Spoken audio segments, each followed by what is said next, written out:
Hello students, welcome to Wings IAS. A very good morning to you all. आज 14th जनवरी है and आज हम daily current affairs discuss करेंगे the Hindu newspaper से. So let's get started. First of all हम शुरू करेंगे quote of the day से. The best things are learned during the worst days of your life. So get up and see what new learning you had on a bad day.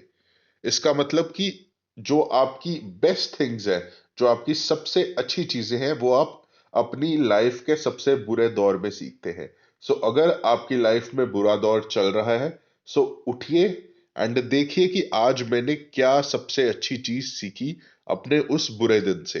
And आप improve करते चले जाएंगे and वो बुरा दिन आपका अच्छे दिन में तब्दील होता चला जाएगा. So this is quote of the day, thought of the day. Now let's get started. We should why we should read newspaper, ये तो मैंने आपसे डिस्कस कर लिया था हमारी फर्स्ट वीडियो में. अगर आपने नहीं देखा आप जाके देख सकते हैं, काफी डिटेल में मैंने एक्सप्लेन किया था. नाउ ये है आज का न्यूज़पेपर. इसमें फर्स्ट ऑफ ऑल क्या न्यूज़ है कि world is in crisis and it's not clear how long it will last. It is being said by our prime minister Narendra Modi. And second news है vegetable price help cool inflation. ये newses हैं कुछ आज के front page की. तो आज हम इन टॉपिक्स पे डिस्कशन करने वाले हैं. इंपॉर्टेंट टॉपिक्स है जो आज के न्यूज़पेपर में. इन्फ्लेशन को डिस्कस करेंगे, वर्ल्ड कप को डिस्कस करेंगे, बजट के बारे में अब दिखाएंगे आपको थोड़ा सा, then FAME, then constitution law, then missing doctors and LAC के बारे में डिस्कस करेंगे. सो फर्स्ट ऑफ ऑल एक न्यूज आर्टिकल आज आया है कि vegetable prices are helping in cooling inflation. So how vegetable prices are helping in this way is कि फॉर एग्जाम्पल इन्फ्लेशन आपका जैसे 10% है एंड वेजिटेबल प्राइसेस आपके बहुत कम चले गए, एंड वेजिटेबल प्राइसेस भी इन्फ्लेशन के अंदर काउंट होते हैं. सो वेजिटेबल प्राइसेस के लो जाने की वजह से ओवरऑल जो आपका इन्फ्लेशन है वो भी कम हो गया. So vegetable prices are helping in cooling inflation in the economy, Indian economy. Inflation के बारे में थोड़ा सा जान लेंगे, अब डिटेल में पढ़ेंगे थोड़ा सा कि इन्फ्लेशन क्या होती है, क्या टाइप्स होते हैं उसके. So general rise in the price of goods and services is known as inflation. जो गुड्स एंड सर्विसेज का अगर नॉर्मली इकोनॉमी में प्राइस बढ़ जाए तो उसे हम क्या कहते हैं, इन्फ्लेशन कहते हैं. अब इससे क्या होता है, हमारी जो परचेजिंग पावर है, जो कंज्यूमर्स की परचेजिंग पावर है, वो डिक्रीज हो जाती है. फॉर एग्जाम्पल आपकी इनकम 100 रुपीज है एंड प्राइस एक गुड का इकोनॉमी में 10 रुपीज है. सो आप वो दस दस क्वांटिटी खरीद पाएंगे. 10 into 10 equals to 100. But suppose price 20 हो गया तो आपकी इनकम तो 100 ही है. सो आप कितनी क्वांटिटी खरीद पाएंगे? Only 5 quantity. दैट मीन्स आपकी परचेजिंग पावर डिक्रीज हो गई. सो इन्फ्लेशन की वजह से क्या होता है, हमारी purchasing power declines. Also one more thing, एक जो मिनिस्ट्री है जो इंडिया में मेजर करती है inflation, that is MoSPI, ministry of statistics and programme implementation. ये एग्जाम के लिए काफी इंपॉर्टेंट है. We need to remember this. Also एक और important slide, types of inflation. अब एक एक करके मैं एक्सप्लेन करता हूं कि what are the types of inflation. First is currency inflation. Currency inflation मतलब अगर इकोनॉमी में मनी की सप्लाई बहुत ज्यादा बढ़ गई, करेंसी की सप्लाई बहुत ज्यादा बढ़ गई, that means a lot of people are having lot of money to spend, तो प्राइजेस ऑब्वियसली ऊपर चल जाएंगे. That will cause inflation. Okay, so उसे हम कहते हैं करेंसी इन्फ्लेशन. करेंसी की वजह से जो इन्फ्लेशन हो, that is known as currency inflation.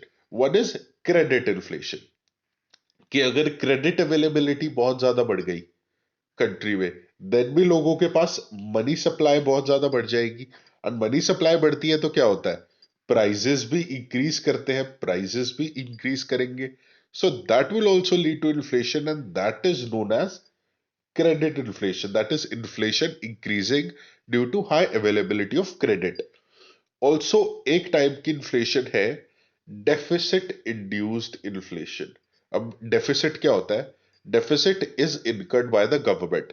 जब गवर्नमेंट अपना एक्सपेंडिचर ज्यादा करती है rather than its revenues, मतलब जितना गवर्नमेंट के पास आ रहा है उससे ज्यादा गवर्नमेंट एक्सपेंडिचर कर रही है। दैट मीन्स गवर्नमेंट एक्सपेंडिचर कहाँ पे करेगी? लोगों के लिए एंड इकोनॉमी में एक्सपेंडिचर करेगी।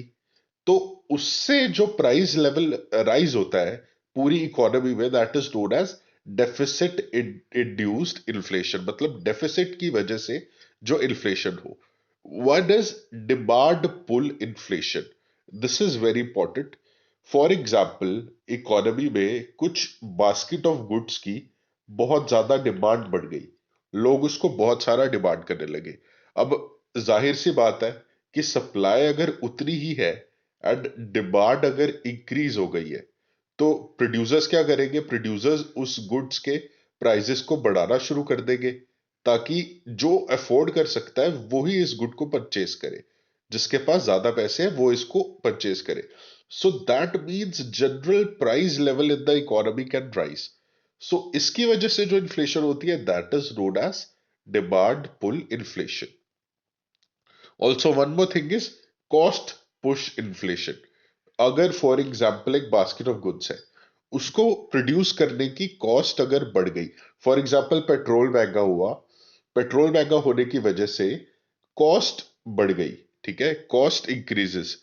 सो अल्टीमेटली कॉस्ट अगर इंक्रीज हो गई तो गुड्स के प्राइस भी इंक्रीज होगा, प्राइस भी इंक्रीज होगा। प्राइस अगर इंक्रीज होगा तो इन्फ्लेशन होगा। सो जो कॉस्ट बढ़ने से जो इन्फ्लेशन हो रहा है, that is known as cost push inflation. That is cost increase is pushing the inflation. Here, demand is pulling the inflation. Okay, so I hope you are understanding these. अभी 5 types हमने discuss की है inflation की, आगे भी बहुत सारी types है। For example hyper inflation, stagflation and और काफी इन्फ्लेशन की टाइप्स है, बट अभी मैंने थोड़ा बेसिक्स ही आपको बताया है ताकि एकदम आपके ऊपर इंफॉर्मेशन लोड ना हो जाए। सो इन्फ्लेशन के बारे में ये हमने पढ़ा। अब ऑल्सो इफेक्ट्स ऑफ इन्फ्लेशन, कि इन्फ्लेशन के पूरी इकोनॉमी में क्या इफेक्ट होते हैं। मतलब अगर प्राइस इंक्रीज होता है, so what are the general effects of inflation in the economy? First is economic growth and uncertainty. अब कुछ amount of inflation is important also, because inflation की वजह से इकोनॉमिक ग्रोथ होती है एंड अनसर्टेनिटी भी कई बार बढ़ती है। अब बहुत ज्यादा इन्फ्लेशन हो जाए then it leads to uncertainty, but certain amount of inflation is good for economic growth. अब फॉर एग्जाम्पल इंडिया में अभी कौन सा इन्फ्लेशन, कितना इन्फ्लेशन मतलब बेयरेबल है, जो आरबीआई ने फिक्स किया है, इट इज 4% प्लस -2। मतलब 4% से 2% ऊपर या 2% नीचे, इतना इंडिया में inflation is bearable and it is okay to have this much inflation. But इससे अगर ज्यादा चल गया, फॉर एग्जाम्पल 7% इन्फ्लेशन हो गया, then it leads to uncertainty. Okay, I hope you are understanding. Also one more thing, अब wage price inflationary spiral बन जाता है एक इकोनॉमी में। फॉर एग्जाम्पल प्राइसेस बहुत सारे बढ़ गए, बहुत सारे प्राइसेस बढ़ गए, आपकी परचेजिंग पावर कम हो जाएगी। सो आपकी वेजेस को भी इंक्रीज कर दिया जाएगा। अब अगर आपकी वेजेस को इंक्रीज कर दिया जाएगा, देन मनी सप्लाई बढ़ जाएगी इकोनॉमी में, लोगों के पास ज्यादा पैसा हो जाएगा। अब this will ultimately lead to increase in price further. So ये एक स्पाइरल बनता चला जाएगा कि price increase is leading to wage increase, it is leading to price increase, and then ultimately it's again leading to wage increase. So this spiral continues. Okay, so ये एक spiral create हो जाता है। Also income distribution, inflation का impact होता है fixed income and savings में। For example, अगर आपकी एक फिक्स्ड इनकम है बट इन्फ्लेशन इंक्रीज होती जा रही है एंड आपकी इनकम नहीं बढ़ रही, सो दैट मीन्स आपकी परचेजिंग पावर कम होती जाएगी। सो इनकम डिस्ट्रीब्यूशन अनइक्वल होता जाएगा, it will become more and more unequal. And unemployment का भी एक है कि अगर बहुत ज्यादा इन्फ्लेशन हो गई, बहुत ही ज्यादा इकोनॉमी में इन्फ्लेशन हो गई, तो लोगों के पास परचेजिंग पावर कम हो जाएगी, तो लोग अपने अंडर और लोगों को एम्प्लॉय करेंगे? नहीं करेंगे। So ultimately it will lead to increase in unemployment. High inflation can lead to increase in unemployment, but up to a certain kind of certain level of inflation, employment बढ़ भी सकती है. So this is a correlation between inflation and unemployment. Also, international competitiveness. International investors are reluctant to invest dollars in a high inflation economy. अब जो high inflation economy है, prices बहुत सारे shoot कर जाते हैं, उसमें इन्वेस्टर्स इन्वेस्ट करने को कतराएंगे. सो ये एक इम्पैक्ट हो गया इन्फ्लेशन का. अब ये एक्सचेंज रेट इम्पैक्ट्स और इंटरेस्ट रेट से काफी डिटेल टॉपिक्स है. बस आपको ये पता होना चाहिए कि इन्फ्लेशन इन चीजों को भी इम्पैक्ट करता है. ये हम इकोनॉमी के लेक्चर में अच्छे से समझेंगे. Okay, now coming to this. ये न्यूज़पेपर में आज एक फोटो आई थी. आई थॉट इससे आपको पता चल जाएगा कि हमारा जो हॉकी का मेंस 2023 वर्ल्ड कप है वो कहाँ पे हो रहा है. It is happening in India. ठीक है, हमारी कंट्री में मेंस वर्ल्ड कप 2023 हॉकी का खेला जा रहा है. एंड इसमें भी ओडिशा को मिला है कि they will be conducting the men's world cup 2023 of hockey.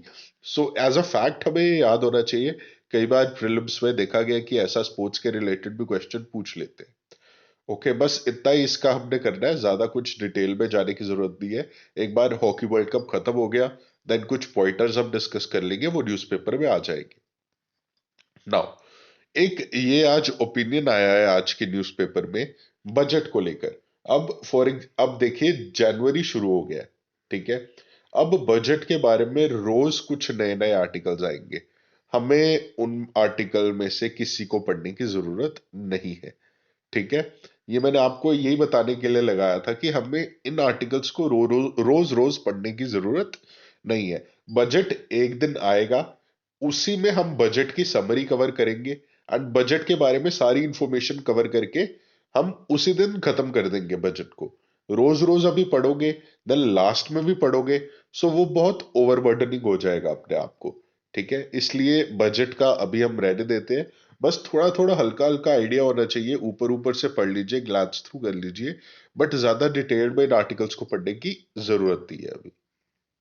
Okay, now एक ये बहुत एम के नारायणन जी का एक आर्टिकल आया है, एक एडिटोरियल आया है, जिसमें इन्होंने रशिया एंड यूक्रेन के वॉर के बारे में डिस्कस किया है, उसका इंडिया पर इम्पैक्ट के बारे में डिस्कस किया है. ये एक बार आप रीड करिए, इससे आपकी लैंग्वेज भी इम्प्रूव होगी, ग्रामर इम्प्रूव होगी एंड आपका थॉट भी इम्प्रूव होगा. बिकॉज ये बहुत अच्छा लिखते हैं एंड इनका थॉट अगर आप सुनेंगे एक बार, अगर मतलब इनके आइडियाज ओपिनियंस देखेंगे, तो आपको मतलब थोड़ी डीप अंडरस्टैंडिंग होगी इश्यूज की, पूरे साल जो 2022 में हुए. सो ये एक एडिटोरियल आपको पढ़ना चाहिए. अब इस एडिटोरियल पढ़ने के बाद एक चीज निकल के आती है. इन्होंने बोला है कि military expenditure over the years of all the countries have increased. So एक ये मैंने ग्राफ देखा है कि 1990 से लेकर 2020 तक हमारा मिलिट्री बजट पूरे वर्ल्ड का रीजन बाय रीजन इंक्रीज ही हुआ है. So what is the general trend? 1990 में तो it was the situation of cold war. अभी तो there is no such situation, but अभी रशिया यूक्रेन क्राइसिस चल रहा है एंड इंडिया चाइना में भी काफी मतलब टसल चल रही है एंड चाइना यूएस में भी काफी टसल चल रही है. सो मिलिट्री एक्सपेंडिचर सारी कंट्रीज का मिलाकर हम देखें तो जनरल इंक्रीज इन ट्रेंड हमें पता चलता है. ये हम मेंस में भी यूज कर सकते हैं एंड कई बार प्रीलिम्स में भी इस तरह के क्वेश्चन पूछ ले जाते हैं. सो यू शुड नो कि general world military budget expenditure have increased from 1990 to 2020. Okay, now moving on to the next slide. अब फेम सेकंड के बारे में बात की जा रही है कि FAME second scheme to hit the streets, मतलब electric buses under the FAME second scheme to hit the streets. मतलब 7,000 इलेक्ट्रिक बसेस आ रही है अंडर फेम स्कीम. अब fame scheme is a very important scheme. इसके बारे में हमें पता होना चाहिए कि व्हाट इज इट. देखिए, हाँ, इसमें आपको सब पता चल जाएगा फेम स्कीम के बारे में. First of all, FAME scheme की what is FAME? It is faster adoption and manufacturing of hybrid electric vehicles. So faster adoption of hybrid electric vehicles. Faster adoption and manufacturing of hybrid electric vehicles. Okay, adoption and manufacturing. So this is FAME. अब इसके अंदर क्या है कि ये आता है national electric mobility mission plan के अंदर. National electric mobility mission plan के अंदर. This fact is very important. ये प्रीलिम्स में डायरेक्टली बोल सकते हैं आपको. अब इसमें बेनिफिट क्या है फेम स्कीम का? फर्स्ट इज कि demand for petrol and diesel is expected to reduce because electric vehicles को इंट्रोड्यूस कर रहा है ये फेम स्कीम. तो पेट्रोल और डीजल की जो डिमांड है वो डिक्रीज हो सकती है. Creation of new jobs in the automobile sector. Jobs create होगी. Then reduction in pollution because electric vehicles pollute less rather than the petrol and diesel powered vehicles. So ये इसका थोड़ा डिटेल है. एंड न्यूज में इसलिए हमने पढ़ लिया, न्यूज में जो आर्टिकल आया था. सो फेम स्कीम के बारे में आपको पता होना चाहिए. बस इतना ही. अब नेक्स्ट इज, ये हमने जो हम 2-3 दिन से कवर कर रहे हैं कि हमारे जो वाइस प्रेसिडेंट है उन्होंने एक स्टेटमेंट दिया था. सो एक उसके ऊपर भी आज एक आर्टिकल आया है कि under constitution law declared by the supreme court is binding on all. मतलब supreme court is supreme under the constitution. ये इस आर्टिकल में बताया गया है. एक चीज हम डिटेल में पढ़ लेते हैं. मैंने आपको बेसिक स्ट्रक्चर डॉक्ट्रिन का कल बताया था, तो आई थॉट आज आपको थोड़ा सा मैं बता दूं बेसिक स्ट्रक्चर डॉक्ट्रिन है क्या. सी, हमारा जो कॉन्स्टिट्यूशन है उसमें there are some basic principles. Okay, basic principles है जिसके तहत हमारा कॉन्स्टिट्यूशन बनाया गया. सो केशवानंदा भारती जजमेंट थी एक, जो सुप्रीम कोर्ट ने दी थी. उसमें सुप्रीम कोर्ट ने क्या बोला था कि जो एक पैरामीटर सेट किया गया है, जो बेसिक पैरामीटर्स हैं, जो बेसिक प्रिंसिपल्स हैं कॉन्स्टिट्यूशन के बनाने के तहत, उसको पार्लियामेंट चेंज नहीं कर सकती. Parliament can not amend. आपको यह पता है कि पार्लियामेंट को अमेंडमेंट पावर है अंडर द कॉन्स्टिट्यूशन कि वो कॉन्स्टिट्यूशन को अमेंड कर सकती है. बट सुप्रीम कोर्ट ने बोला कि पार्लियामेंट पूरा का पूरा कॉन्स्टिट्यूशन नहीं अमेंड कर सकती. पार्लियामेंट सिर्फ कुछ प्रोविजंस को अमेंड कर सकती है, but it can not amend the basic provision और बेसिक स्ट्रक्चर, जो हम लीगल लैंग्वेज में बोले basic structure of the constitution. अब किसी ने भी एक स्पेसिफिकली डिफाइन नहीं किया कि बेसिक स्ट्रक्चर है क्या, बट आप इधर पढ़ सकते हैं it denotes a set of principles which links all the provisions and make the constitution an organic whole. So parliament is limited from making amendments which affect these core values of the basic structure, because वो core values के through ही हमारा constitution टिका हुआ है. सो supreme court ने मना कर दिया था कि parliament can not amend those basic structure provisions. अब what are basic structure provisions? कुछ बेसिक स्ट्रक्चर प्रोविजंस जो टाइम टू टाइम कोर्ट ने बताए हैं, वो है first supremacy of the constitution. कि पार्लियामेंट ये अमेंड करके नहीं बोल सकती कि now parliament is supreme and constitution is not supreme. ये पार्लियामेंट नहीं कर सकती. So supremacy of constitution is one basic structure. Then is separation of powers. अब इसमें कि पार्लियामेंट सेपरेशन ऑफ पावर्स को नहीं खत्म कर सकती. That is executive, judiciary and legislature. इसको पार्लियामेंट नहीं खत्म कर सकती. And democratic character of the polity. हमारी कंट्री आपको पता है डेमोक्रेटिक कंट्री है. अब किसी दिन पार्लियामेंट ने लॉ पास कर दिया कि हम मोनार्की बन जाते हैं, बट वो नहीं पॉसिबल है because democracy is the basic structure of our constitution and it can not be amended. Okay, I hope you are understanding. अब इसके अलावा लक्ष्मीकांत में आपको और भी मिल जाएंगे बेसिक स्ट्रक्चर के रिलेटेड. अगर आपको इसमें और कुछ डिटेल में कुछ चाहिए होगा देन आप बताइएगा. Okay, also one more thing. अब मिसिंग डॉक्टर्स के ऊपर आज एक आर्टिकल आया है.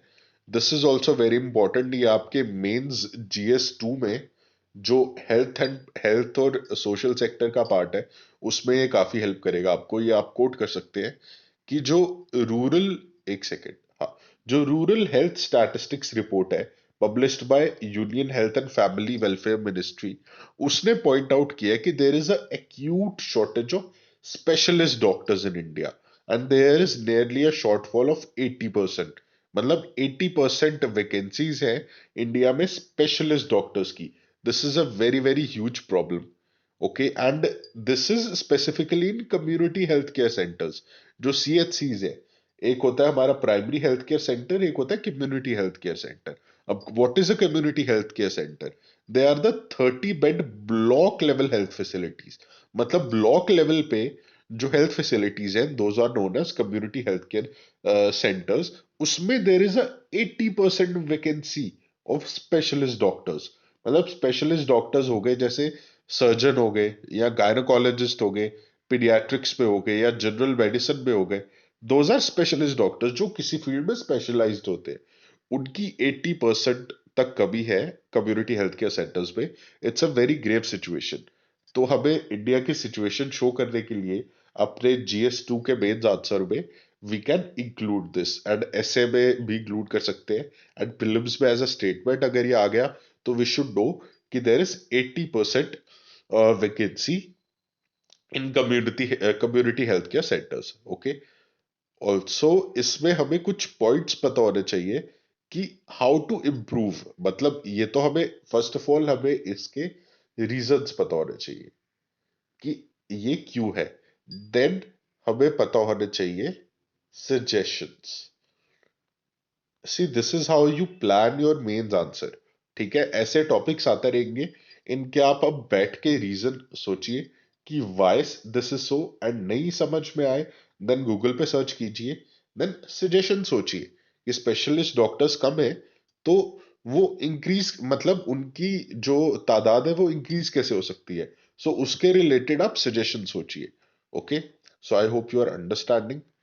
अब ये एक ग्राफ है जो शो करता है कि सर्जन्स और गायनोकोलॉजी में और फिजिशियंस और पीडियाट्रिशियंस में कितना कितना परसेंटेज अभी वेकेंट है। सो आप देख रहे होगे 70 to 60% 2022 में स्पेशलिस्ट्स की कमी है कम्युनिटी हेल्थ केयर सेंटर्स में, ऑन एन एवरेज 60 to 70%। सो एक आपकी इलिस्ट्रेशन के लिए था। अब एक लास्ट न्यूज जो LAC के इंफ्रास्ट्रक्चर डेवलपमेंट के बारे में है। हमारे आर्मी चीफ ने बोला है कि इंडिया ने पिछले कुछ सालों में अपने line of actual control LAC जो है उसमें काफी अच्छी इंफ्रास्ट्रक्चर डेवलपमेंट की है।